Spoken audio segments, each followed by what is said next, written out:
Hello everyone, good afternoon. Hello friends, am I audible and visible? Somebody please ping me so that I can begin with today's important session.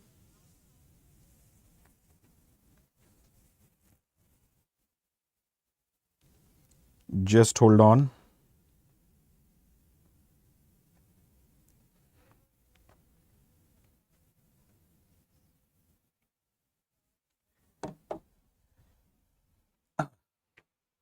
Yes friends, good afternoon everyone. Okay Sunita ji, thank you. Good noon. All clear. Thank you. So guys, today we are going to begin up with formation of Indian National Congress. Good afternoon Shinzo. Sita Lakshmi ji. Okay, thank you. We'll wait for 30 seconds more because many of the aspirants are still joining. Okay. Hello everyone. Hi, this is Alok Ojha. Welcome to StudyIQ IS English. We are going through classroom series of modern Indian history. And by now we have covered diversified topics of modern Indian history. Okay. In the last session, we had seen about the leaders of the revolt of 1857, followed by famine commissions. Today's session is important because we are going to talk about the basics of Indian National Congress. Very, very important from the exam perspective. Now, let me give you a glimpse what kind of a questions can be asked from this section. Okay. For example, I'll ask you these questions. How many Englishmen presided over the sessions of Indian National Congress? Answer in the comment section. We'll have a look at everything. Don't worry about this. Okay. How many Englishmen presided over the sessions of INC? Take a guess. 1, 2, 3, 4, 5. I'm giving you options. My second question. Okay, Sunita ji says 4 Englishmen presided over the sessions of Indian National Congress. My second question. M.K. Gandhi attended which session of Indian National Congress for the first time? Okay, it was in which year? Then my third question is, okay, when did M.K. Gandhi meet Jawaharlal Nehru, or in which session of Indian National Congress Jawaharlal Nehru, oftenly referred as Chacha Nehru, met M.K. Gandhi for the first time? Take a guess. Okay, so all these aspects. So in today's session, we are going to throw light on all these important aspects. So stick in the video till the end. JV 1924, my friend, was the first session presided by M.K. Gandhi. Okay, it was not attended by M.K. Gandhi for the first time. Okay, so please stick in the video till the end. Do not worry, all your doubts would be clear. We are going to go in a gradual step-by-step manner for easier understanding of the concepts. Okay. Now, before I begin up with different sessions of Indian National Congress, who were moderates, who were extremists, what was the methodology of moderates, who were important moderate leaders, what was methodology of extremists, who were important extremist leaders, we need to understand one basic important thing. What were the factors that led to formation of Indian National Congress? Okay.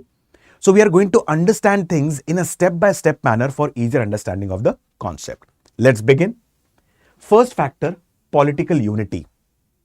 Second important factor, development of transport and communication system. And the third important factor, role of press. Now let's understand all of them. Okay.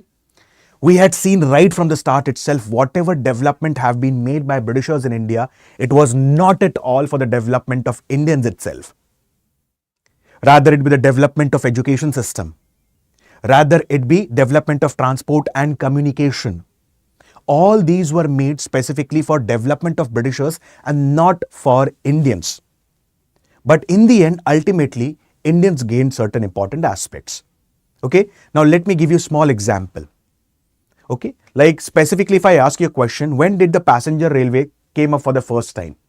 Every one of you will answer 1853 during the time of Lord Dalhousie, Bori Bandar to Thane, which covered approximately 33 to 34 kilometers.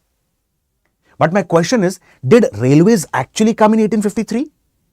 Was railways prevalent before 1853? Yes, my friends, railways was prevalent much before 1853. In fact, the development of railways was started by the Britishers way back in 1832 itself, because they wanted to transport granite from Chandrapet to Red Hills. So there wasn't any passenger railway, but specifically there was freight corridor. Later on, there was establishment of railway companies such as East India Railway Company and Peninsular Indian Railway. And in 1853, Lord Dalhousie came up with guarantee system, and guarantee system is associated with development of railways. And approximately around 1853, we observed passenger railway for the first time. Bori Bandar to Thane, which covered approximately 34 kilometers.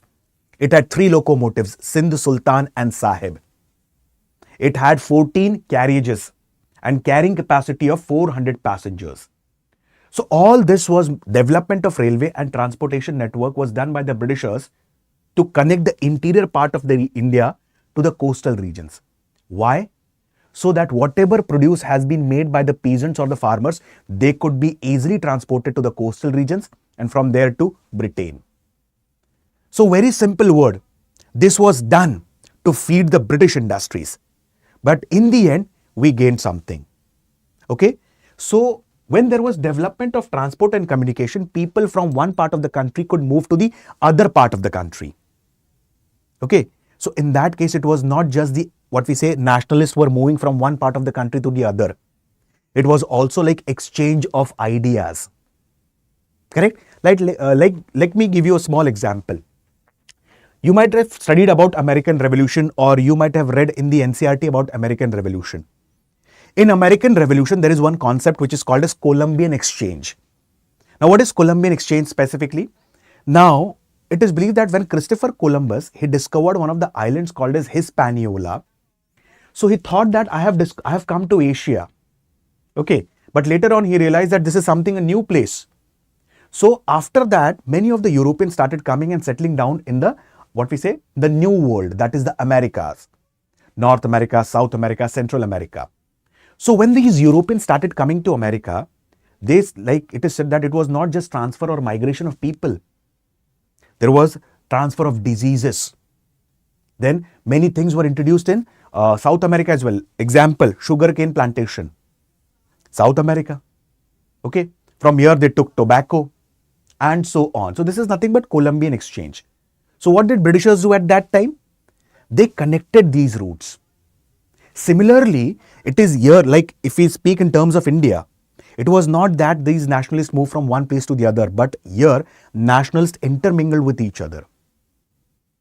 So at this point of time, it forced the unity of the people in the country. Role of press. Specifically speaking, initially, media played a very major role in sensitizing the masses against different social evils. So in the eastern part of India, there were many socio-religious reformers who believed that before we get rid of Britishers, we need to get rid of our rudimentary thoughts and traditions, which was holding our society backwards. So these socio-religious reformers, majorly in the eastern and the western part of India, started using newspaper as a medium to sensitize the masses. One of the finest example was Raja Ram Mohan Roy ji, who is also referred as pioneer of journalism in India. But with the passage of time, it is believed that the nationalists of all the ranks and the socio-religious reformers, they started sensitizing the masses against the exploitative character of British rule. Correct? So you cannot believe, my friends, in 1823, there was one act which was passed by the Britishers, which is referred as Licensing Regulation Act. Very simple words, as the name suggests. If you have to start your own newspaper, compulsorily you need to have a license. And at this point of time, the vernacular newspaper were hardly 5 to 7. And English newspaper were 12 to 15. By 1878, you cannot imagine Britishers had to come up with an act which is called as Vernacular Press Act 1878. Because by now, the number of English newspapers were 20 to 22 and local language newspapers or vernacular newspapers were more than 200. And they were sensitizing the masses by publishing whatever Britishers were exploiting the people in India, they were publishing that in newspapers. And people were getting sensitized through this. It is believed that as per Vernacular Press Act, Newspapers like Som Prakash, Dakka Prakash, Bharat Mihir, Samachar had to stop their publications. To escape the famous Vernacular Press Act 1878, one newspaper overnight became an English newspaper. That is Amrit Bazar Patrika. So, I'll give you a small example about Revolt of 1857. Revolt of 1857 had majorly engulfed the northern part of India. And we had seen all the major events associated with Revolt of 1857. Like we had seen the Ambala uprising. We had seen the Gujjar revolt. Then we had discussed about one of the most famous massacres that was being conducted by the Britishers, that is Ajnal massacre in Amritsar region of Punjab. Followed by Bawan Imli episode in Fatehpur district of Uttar Pradesh. Bibi Ghar massacre or Sati Chaura Ghat massacre. So, the movement was majorly confined in the northern part of India. But people throughout India got surcharged. People throughout India got sensitized. How? Newspapers. Whatever was happening in the northern part of India, people in the southern part of India, eastern part of India, western part of India, central part of India came to know about that. So press played a very major role in sensitizing the masses. Socio-religious reform movements, English language and Western education, rediscovery of India's past. If we talk about Rajaram Mohan Roy ji, if we talk about Swami Dayananda Saraswati ji, the founder of Ramakrishna Mission, that is Narendranath Dutt ji, that is Swami Vivekananda ji, all of them played a very major role in eradicating different social evils. Sati system, child marriage, female infanticide, feticide, deeply rooted caste system. Similarly, in southern part of India, the justice movement, also referred as South Indian Liberation Federation. Then, self-respect movement by E.V. Ramaswamy Naikar ji, also referred as Periyar. Correct? So, they played a very major role in sensitizing the masses against these social evils. So, people were now getting educated. And at this point of time, Western education had been introduced in India. Correct? Like I'll give you a very small example. In 1854, Sir Charles Wood, he had come up with English education in India during the time of Lord Dalhousie. Okay. And Wood's dispatch is also called as Magna Carta of English education in India. Now, initially there was a controversy how to introduce, what kind of education system needs to be introduced in India. So there was a complete confusion and there was a controversy, Anglicist Orientalist controversy. Anglicists believe that we will educate Indians compulsorily in English language because we want Indians by blood and color of their skin. But by their manners, morals and etiquettes, they should be complete Englishmen. And this point was supported by Bushby, Colvin, C.B. Saunders, W.W. Bird. On the other hand, Orientalists believe that, yes, we will introduce Indians to the English education. But at the initial stage, it is necessary to give them education in their mother tongue, vernacular language, because English is completely an alien language to the people of India. So we will go in a step-by-step manner. Okay? So that was the belief of whom? This was the belief of the Orientalist. Britishers came up with English education, Western education. So Western education imbibed the spirit of liberty, equality, free thinking among the people. Then comes rediscovery of India's past. A very small example I'll give you. We had studied in depth and detail about the doctrine of lapse system initiated by, doctrine of lapse system was initiated by whom? It was initiated by Lord Dalhousie. And as per doctrine of lapse system, it is said that if any ruler who does not have a legal male heir, his property would be annexed by the Britishers, or his kingdom would be annexed by the Britishers. Correct?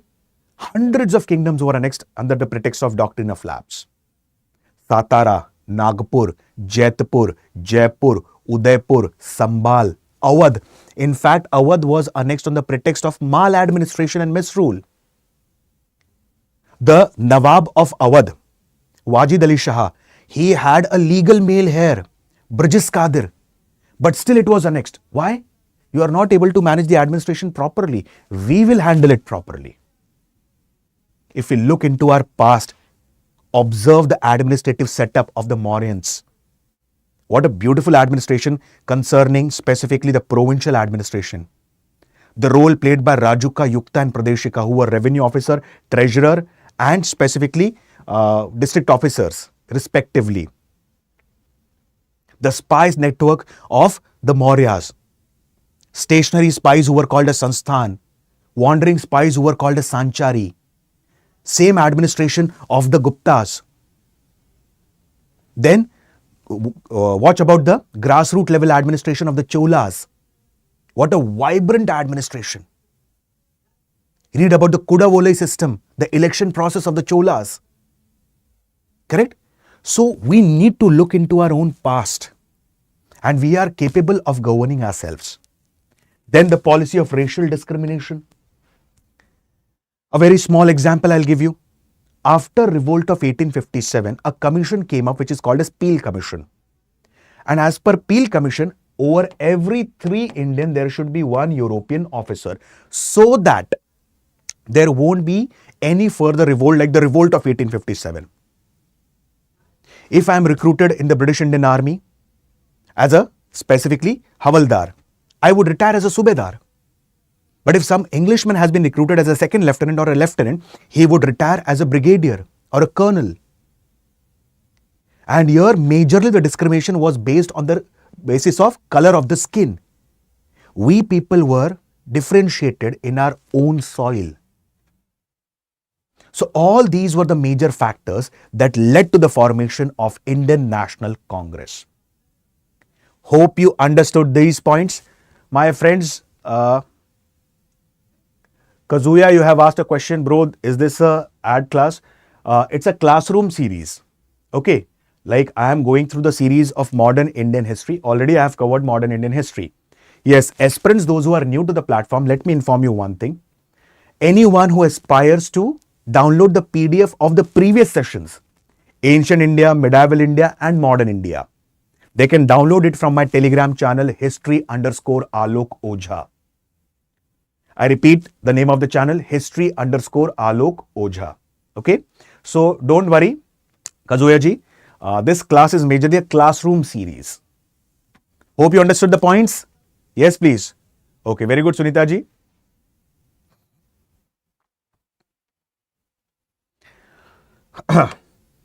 My very first question. Where was the first session of Indian National Congress held? And who presided the first session of Indian National Congress? Yes?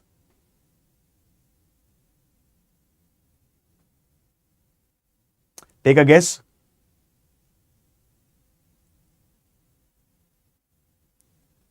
Any idea? Okay. Now, Indian National Congress was formed in 1885 and it was formed at a place called as Bombay. The first session, we'll understand about this. Now, there was a person named as Alan Octavian Hume, a retired civil servant.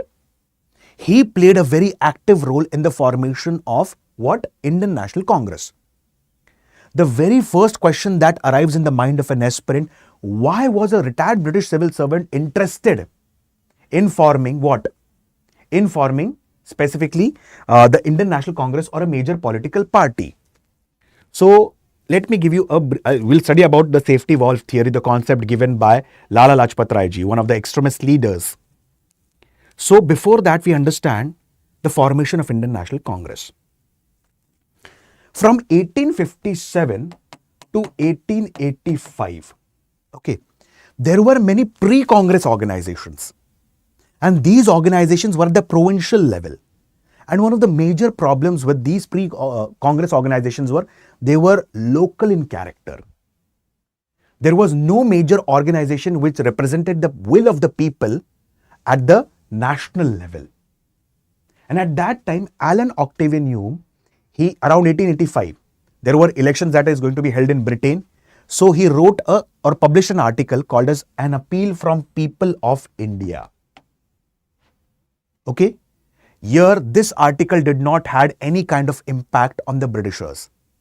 Meanwhile, Indian National Conference was held by Surendranath Banerjee and Anand Mohan Bose ji. It was held in 1883 and 1885. But significantly, they did not come up with any major outcome. So on 28th December 1885, Indian National Congress was formed at a place called as Gokuldas Tejpal Sanskrit College, Bombay. And the first session of Indian National Congress was attended by approximately 72 delegates. Okay. Then in the coming year, specifically speaking, in 1886, second session of Indian National Congress was held. And the second session of Indian National Congress was presided by one of the moderate leaders, that is Dadabhai Navroji. He was one of the most revered personalities. And he is also referred as the Grand Old Man of India.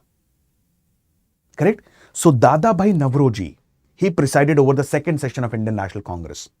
And approximately 434 to 436 delegates participated in second session of Indian National Congress held in 1886 at Calcutta. Okay? Now, in second session of Indian National Congress, it was decided that every year we are going to meet at a particular place which would be pre-decided. And here we are going to discuss the issues of national importance. Okay? Now what happened? Third session of Indian National Congress. Initially, certain section of Muslims remained aloof from Indian National Congress. And there was a reason behind this. It is said that one of the major leaders of the Muslim reform movements was Sir Syed Ahmad Khan. And Sir Syed Ahmad Khan had remained loyal towards Britishers. So why did Sir Syed Ahmad Khan remain loyal towards Britishers? Because he believed that if we remain loyal towards Britishers, some or the other day, Britishers are going to repay back us for our loyalty. This was the belief of Sir Syed Ahmad Khan, and he wanted to introduce new educational reforms within the Muslim society. So he remained loyal towards Britishers. So when Indian National Congress was formed, it is said that Indian National Congress was heavily criticized by Syed Ahmad Khan that Indian National Congress is a party of politically elite Hindus. Okay? And at that point of time, one should stay away from Indian National Congress. This was the advice given by Sir Syed Ahmad Khan to certain section of the Muslims. Okay? Although he did not form any parallel political party, but he asked initially the Muslim section to stay away from Indian National Congress. But in 1887, first session was held in southern part of India, Madras. And in 1887 session of Indian National Congress, it was presided by Badruddin Tayyabji, the first Muslim president of Indian National Congress. And with the passage of time, the number of Muslim delegates in Indian National Congress started increasing. Okay, I'll give you a very small example. I'll give you an example of 1937. I'll go much ahead. Okay, specifically speaking, in 1937, there were many political parties. Indian National Congress, Unionist Party of Punjab, All India Muslim League, which was already created in 1906. And All India Muslim League, after 1930s, they said that only All India Muslim League represents the interest of the minorities, precisely the Muslim section. And it is said that in 1937 elections, they participated actively, very actively. Okay, like it is said that 1,485 seats were there in 11 provinces. So elections were going to take place in 11 provinces for 1,485 seats. Okay, and out of 1,485 seats, 480 or 82 seats were reserved for Muslims, approximately. It's not an exact figure, approximately. Okay, you cannot imagine when All India Muslim League is saying that we are the only political party who represent the interest of the Muslims. So what do we expect? Out of 480 or 82 seats, at least you should get 300 seats. If a particular political party is representing the interest of a particular minority, obviously you expect maximum number of seats from that political party. True? You cannot believe, my friends, out of 480 or 82 seats, Muslim section or All India Muslim League only got 106 seats. And in fact, the Muslim candidates from Indian National Congress, they won. And Congress was able to form government in 8 provinces out of 11 provinces. So it cannot be truly said that Indian National Congress was a party of politically elite Hindus. Okay, so coming back. So 1885 session, presided by Vomesh Chandra Banerjee, held at Bombay, attended by approximately 72 delegates. 1886 session, held in Calcutta, presided by the Grand Old Man of India, Dadabhai Navroji. In fact, Dadabhai Navroji has presided 3 sessions of Indian National Congress. This one, 1886, 1893, 1906. Okay. Then comes the 3rd session of Indian National Congress, which was presided by Badruddin Tayyabji, and it was held in Madras. Now comes the most important point.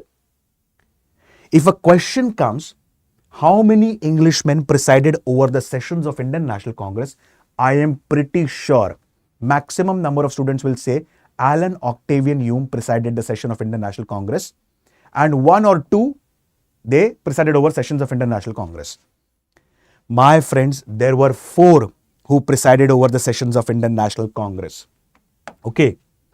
The first one to preside the session of Indian National Congress, Englishman, was George Yule.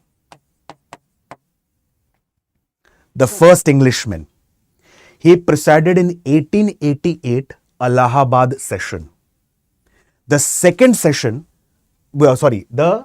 second Englishman who presided over the sessions of Indian National Congress was William Wedderburn. So this person, he presided in 1888. William Wedderburn, he presided in 1889 Bombay session, and again in 1910 Allahabad session, William Wedderburn presided over the session of INC. So William Wedderburn was the only Englishman to preside 2 sessions of Indian National Congress. 1889 Bombay session and 1910. Okay. And 1910 Allahabad session, present day Prayagraj. Got it? Third one who presided was Alfred Webb. 1894 Madras session. And the fourth one was Henry Cotton, who presided in 1904 Bombay session. So these were the 4 Englishmen who presided the sessions of Indian National Congress. Okay. First was George Yule, Allahabad session, 1888. William Wedderburn, 1889 Bombay session. One more characteristic feature of Bombay session I'll tell you. For the first time in 1889 session of Indian National Congress, women participated as a delegate of INC. So women were also participant, or they became the participants as delegates in Indian National Congress session of 1889, presided by William Wedderburn. He was the only Englishman to preside the sessions of Indian National Congress twice. 1889, 1910, Allahabad session. Okay. Alfred Webb, 1894, Madras session, and Henry Cotton, 1904, Bombay session. Alan Octavian Hume never ever presided any sessions of INC. He was just a secretary to INC. He was never the president of Indian National Congress. Okay. So this was about the basic introduction of Indian National Congress. So before I explain the aims and objective, who are the moderate leaders, let me talk about the safety valve theory. So did you understand the points till here? Yes. Please answer in the comment section. Do you want me to repeat any concept? Yes, Joya. 1917, Annie Besant, the first woman to participate as a session of Indian National Congress. Okay, I'll tell you one more interesting facts. If you want to note it down, you can note it down. For the first time, Vande Mataram was sung by Rabindranath Tagore ji in 1896 sessions of Indian National Congress. Okay? And this session of Indian National Congress was presided by Rahmatullah Sayani, 1896. Another important fact I'll tell you. M.K. Gandhi has presided only one session of Indian National Congress, only one. That is 1924 sessions of Indian National Congress, which was held at Belgaum, Karnataka.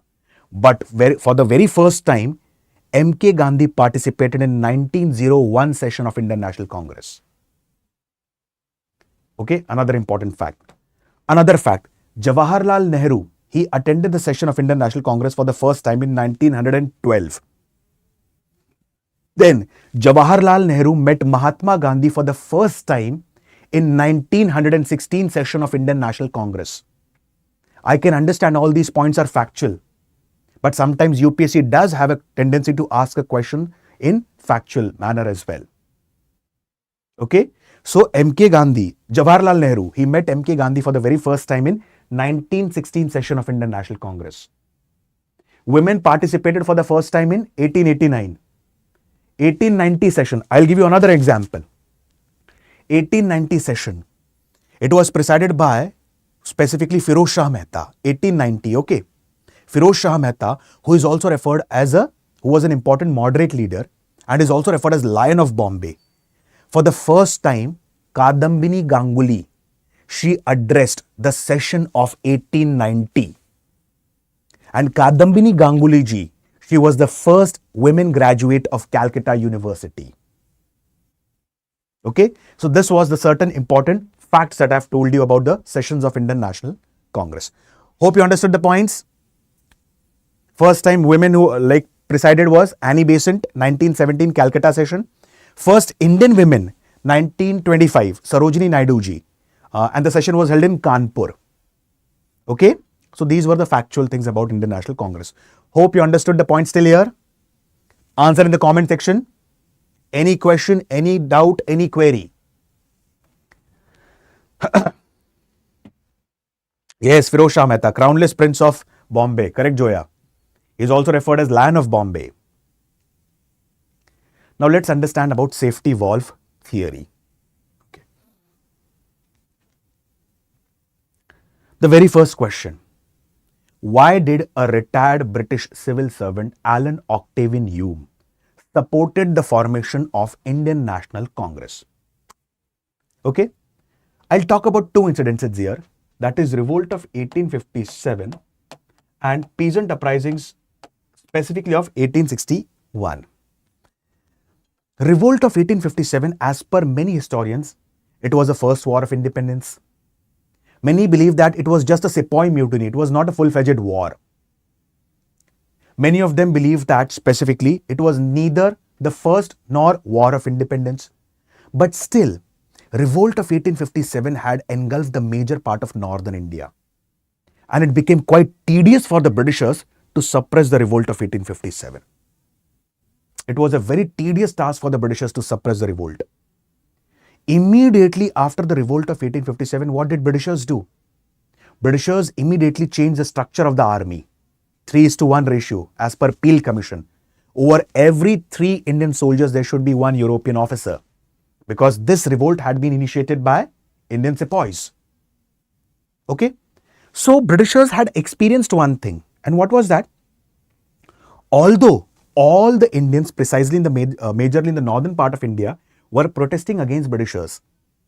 But here, all of them were having their specific leadership and they were protesting against the Britishers for their own personal cause.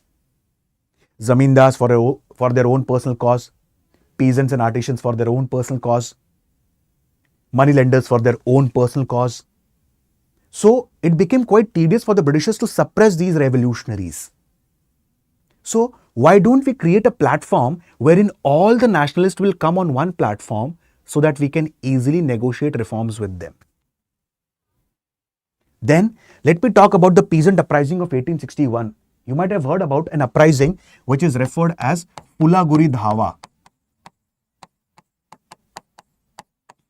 also referred, this is an uprising in the region of Assam. Immediately after revolt of 1857, there was indigo agitation of Bengal. Then Fulaguri Dhava, which is also referred as the first non-cooperation movement recorded in the annals of history way back before M.K. Gandhi. I'll give you a very small example about Fulaguri Dhava so that you can easily understand things. Like Britishers have always supported the cause of British tree planters over the cause of the peasants. Now, at that point of time, the British tea planters in the region of Assam, they got the laborers from the other provinces. But after some time, these laborers used to die because of the malarial-like climate and epidemics and so on. So now these British tea planters thought that why don't we start deploying or employing the locals of Assam in the plantation fields. But the locals of Assam were very independent-minded peasants. Right from the time of the Ahom dynasty, which ruled over the northeastern part of India for approximately 500 to 600 years. So, what did British planters give a plan to the British administration? Increase the taxes on the peasant. And when the peasants won't be able to pay these taxes, what will happen? You seize their land. And when their land would be seized, the local population would be compelled to work as a laborer in our fields. And this plan was executed by the Britishers. Okay? Yes, Lok Mudra ji, namaste. So this plan was executed by the Britishers. After some time in 1861, Britishers introduced new taxes. On forest produce, you have there was taxes on bamboo, wood, cane, taxes on betel nuts, then betel leaves. Apart from this, they stopped the cultivation of opium in this region. Another important reason was what? Like in the region of Assam, like it is said that the medieval India Bhakti saint Shankar Dev ji played a very major role in spreading Vaishnavism. Okay, and at that point of time, in majority of the villages of Assam, you will observe one thing which is referred as Namghar, where people gather, discuss about the things of religious importance. Apart from this, it's a kind of a democratic venture. Apart from religious aspects, they also discuss the common issues concerning villages. So, in the Nagaon region of Assam, there was a deputy commissioner who was posted, whose name was Herbert, Lieutenant Herbert, a very extravagant person. He used to openly humiliate the people. Whenever we enter a temple, a gurudwara, or whenever we enter masjid or any of the sacred places, what do? We remove our shoes outside. This person, Herbert, he openly humiliated the people. He entered into the Namghar with his shoes in his legs.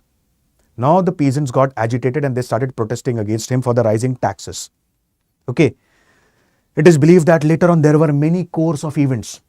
And after these course of events, it is said that now peasants decided that Britishers are not going to listen to us. And now nobody in the entire region of Nagaon, Raha Fulaguri, is going to pay single penny as a tax to the Britishers. Nobody. And this was the first non-cooperation movement recorded in the annals of history much before M.K. Gandhi. Okay? It is said that Lakshman Singh Dekaji, he was one of the leaders of the Fulaguri uprising. Many of them were the leaders. Okay. So, precisely speaking, after this uprising, it is said that many of the revolutionaries were being killed. Many of the nationalists and the protesters, agitators were being killed. So now Britishers thought that why don't we provide one common platform to Indians so that they will come here, discuss the issues of national importance. And it will become quite easier to suppress them. Because what happened in 1857? Sepoys were revolting in another manner. Zamindar such as Kuwar Singh and Amar Singh ji in another manner. Firoz Shah, one of the sons of Bahadur Shah Zafar, he had declared August Declaration. So the movement was moving in all the direction. So it became quite difficult for them to suppress. So why don't we provide them a platform? Hence they came up with Indian National Congress, and this theory is called a safety valve theory. We have a pressure cooker. Okay, thanks a lot Ramji. We have a pressure cooker, and specifically you might have seen the whistle over the pressure cooker. Sometimes the whistle does not blow. So what happens? Just below the whistle there is a small valve. Because if the whistle doesn't blow, there is a possibility that cooker cooker might blast. And it will create a fatal condition. In such a situation, the valve gets open and the pressure is released from there. This is nothing but safety valve. Similarly here, Britishers saw formation of Indian National Congress as a safety valve. And this term was coined by Lala Lajpat Rai ji, who was one of the extremist leaders. But Britishers were mistaken this time. So this is nothing but safety valve theory in very simple language. Hope you understood, my friends. Any question, any query, any doubt, please let me know.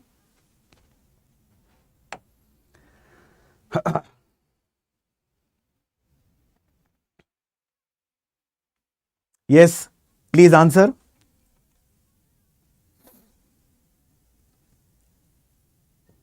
Okay. Now, let's understand.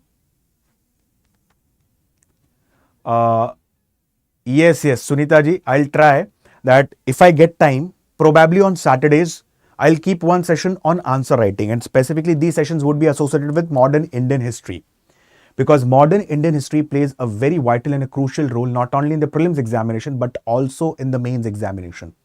So Sunita ji, 100%, Joya, 100% I'll try about this, that I conduct sessions of answer writing. So there we can go for live answer writing. Okay? Okay, Lok Mudra ji. Okay, I'll try for this. Okay? Now let's understand who were moderates, who were extremists.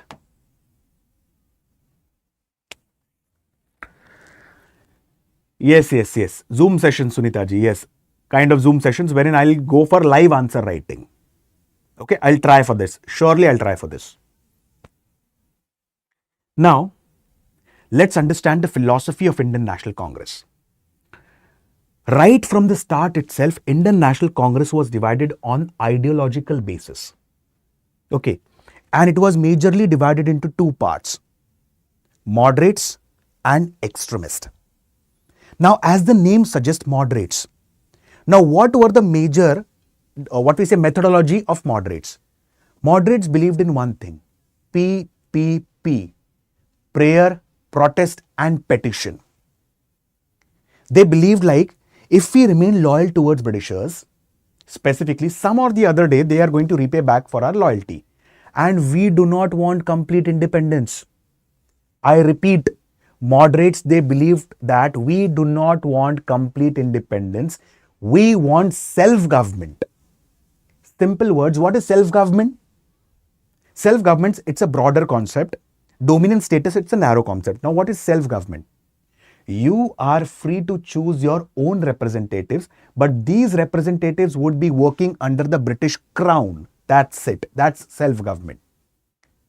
So moderates believe that we don't want complete independence. We want self-government, like the autonomous colonies of Canada, Australia, and so on. Okay? We do not want independence all of a sudden, but in a gradual, step-by-step manner. This simply highlights one thing, that we are incapable of governing ourselves. So, they believed in PPP, prayer, protest and petition. We do not want independence all of a sudden, but in a gradual step-by-step manner. Then, specifically for gaining independence, we cannot go beyond the constitutional limits. We have to stay within the constitutional limits. Okay? Then come, and there were many moderate leaders such as Firoz Shah Mehta ji, also referred as Lion of Bombay, Badruddin Tayyab ji, Vomesh Chandra Banerjee, okay, Dadabhai Navroji, Gopal Krishna Gokhale ji. All these were moderate leaders. Now comes the extremist. Now, extremists believed in one simple concept, complete independence. Okay? Bal Gangadhar Tilak ji had said in Marathi, स्वराज्य हा माझा जन्मसिद्ध अधिकार आहे आणि मी ते मिळवूनच राहणार. Simple words, Swaraj is my birthright and I will have it at any cost. So Swaraj here means complete independence. You leave the country. We will see how to govern our own nation. And they believe that even for getting independence, if we have to go beyond the constitutional limits, we will do that. So Moderates believe that the transfer of power should be peaceful and bloodless, without any bloodshed. On the other hand, extremists believe that if we require to shed blood, we will go for that as well. We will adopt violent means if required. And if independence could have been gained by staying within constitutional limits, there couldn't have been revolutions across the world such as American Revolution, French Revolution. Correct? So, very simple words. What happens here? This was the demand of the extremists and the extremist leaders. Okay, thank you, Sunita ji. The extremist leaders, Bal Gangadhar Tilak ji, Bipin Chandra Pal ji, Lala Lajpat Rai ji, Lal Bal Pal. Lala Lajpat Rai ji is also called as Sher-e-Punjab. That is Lion of Punjab. So these were the moderates and the extremist sections of Indian National Congress. So what were the major demands of moderates? Let's understand. Reduction in land revenue, abolition of salt tax and sugar duty, improvement of working conditions of plantation labor. Now, we had seen in quite depth and detail about the land revenue system, permanent settlement or zamindari system. As a part of zamindari system, zamindar used to act as a middleman between company and the peasant, or the Britishers and the peasant. Taxes were very exorbitant. Rayatwari system, the average tax was 66%. Mehalwari system, the average tax was 60%. So the land revenue system was very exorbitant and it became one of the reasons for vicious cycle of indebtedness. Peasants became the victim of vicious cycle of indebtedness. So that is nothing but reduction in land revenue. Salt tax. There shouldn't be any kind of a taxes on the salt because after air and water, the most important commodity is salt. The very first logical question that should crop up the mind of every aspirant, before launching civil disobedience movement, why did MK Gandhi chose salt? Why not any other like rice, wheat or so on? Because salt is one of the most important ingredients of the food. Hence he chose salt. Okay. Then improvement of working conditions of laborers abroad. Specifically speaking, the laborers who were working abroad, they were facing derogatory conditions.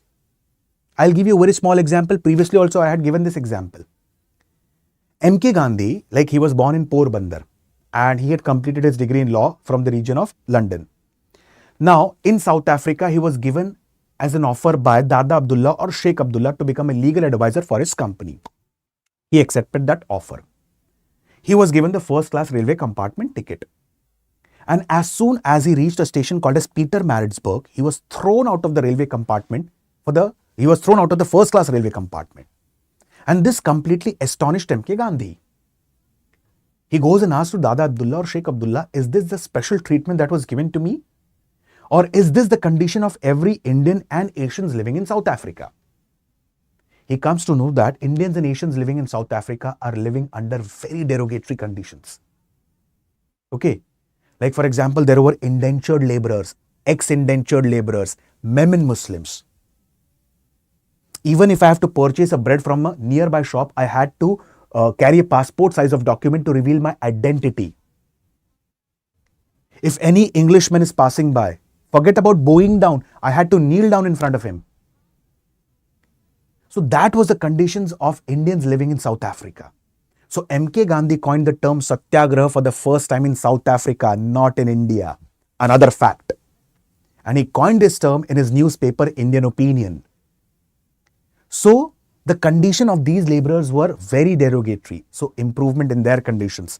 Then reduction in military expenditure. Simple words. India was not following the policy of imperialism. Britain and France were following the policy of imperialism. Let me give you a small example. World War I. In World War I, Britain and France were fighting to expand their colonies in search of new sources of raw materials. And at that point of time, India was indirectly involved in World War I. How? Arms and ammunition. Where will the money come from? India. The resources of India were being diverted. So, precisely speaking, when the resources from India were diverted, what will happen? Already there is a shortage of food supply in India, and in such a situation, what is happening? You are increasing the resources. Sorry, you are diverting the resources. Inflation will rise. So what happens here? Reduce the expenditure on military. Then expansion and reforms in the Legislative Council include more number of Indians in the legislative councils. So these were the major demands of the moderates. Okay. So this was nothing but the basics of the formation of Indian National Congress and the, what we say, ideology of the moderates, the ideology of the extremist sections of INC. Hope you understood all these aspects of safety valve theory, formation of Indian National Congress, and so on. Yes, perfect, Lok Mudraji, tariff protection and so on. So my friends, I guess you have a class at 4:30. So I'll stop my words here. My friends, StudyIQ IS target year 2027 UPSC IS English batch. Okay, it's a December batch and the admission batch is starting on 9th of December. So the batch is completely available in English language. So there's a separate batch for English medium. Like all the subjects would be taught to you in English, and apart from this, it will cater to the needs of the aspirants precisely from northeastern part of India and southern part of India. Okay. The most important aspect, proper answer writing practice. Proper booklets would be provided to you. Proper PDF would be provided to you. Okay. So it's a batch which will start on 9th of December. Use the code Alok Live that is flashing on your screen to get the benefits of these batches. And the prices are also quite affordable in comparison to the hefty prices, such as the prices is starting at 12,999. Batch is started on 9th of December. Okay, friends. So use the code Alok Live that is flashing on your screen. Okay, guys. Okay. So with this, I'll stop my words. Okay, Lok Mudra ji, Sunita ji, everyone. I'll stop my words for the day. See you guys tomorrow with a new session. Thank you and have a wonderful day. Bye-bye.